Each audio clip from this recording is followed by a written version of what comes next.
एक गांव के किनारे एक नदी बहती थी, जहां एक बूढ़ा नाविक हर रोज अपनी छोटी सी नाव लेकर लोगों को इस पार से उस पार पहुंचाता था। उसका नाम रामू था। रामू बहुत ही ईमानदार और मेहनती इंसान था, जो अपनी नाव चलाकर अपनी रोजी रोटी कमाता था। एक दिन गांव में एक अमीर व्यापारी आया। उसने रामू से कहा, मुझे इस नदी के पार ले चलो, लेकिन जल्दी करो, मुझे वहां बहुत जरूरी काम है। रामू ने मुस्कुराते हुए कहा, ठीक है बाबूजी, बैठिए, मैं आपको आराम से उस पार ले चलता हूं। व्यापारी ने रामू की नाव में बैठते ही देखा कि रामू की नाव थोड़ी पुरानी और जर्जर हालत में थी। उसने घमंड से कहा, तुम्हारी यह नाव बहुत पुरानी है, इसे बदल क्यों नहीं देते? मेरे पास बहुत पैसा है, मैं हर साल नई गाड़ी खरीदता हूं। रामू ने शांत मन से जवाब दिया, बाबूजी, मेरी नाव पुरानी है, लेकिन अभी भी मजबूत है। ये मुझे और यात्रियों को हर रोज सुरक्षित इस पार से उस पार ले जाती है। मेरे लिए इसकी हालत नहीं, इसकी सेवा और ईमानदारी महत्वपूर्ण है।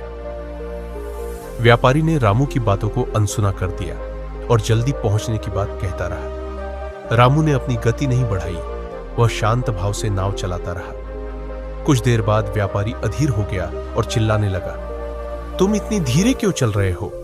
मुझे जल्दी पहुंचाना होगा। रामू ने मुस्कुराते हुए कहा, बाबूजी, नदी की धाराएं और नाव की गति का अपना नियम होता है।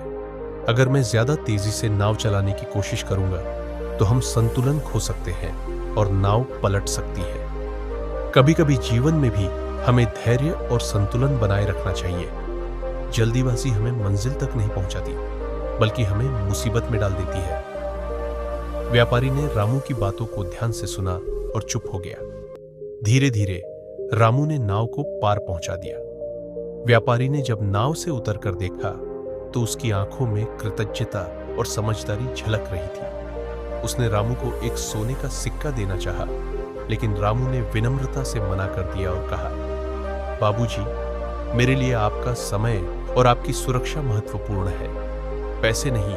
उस दिन व्यापारी ने सच्चे मन से रामू का धन्यवाद किया और उसके जीवन के इस छोटे से सफर में मिली बड़ी शिक्षा को हमेशा के लिए अपने दिल में बसा लिया। सीख, जीवन में संतुलन और धैर्य सबसे महत्वपूर्ण है। केवल तेजी से आगे बढ़ने से मंजिल नहीं मिलती, बल्कि सही दिशा, समझदारी और धैर्य से ही हम अपने लक्ष्य को प्राप्त कर सकते हैं।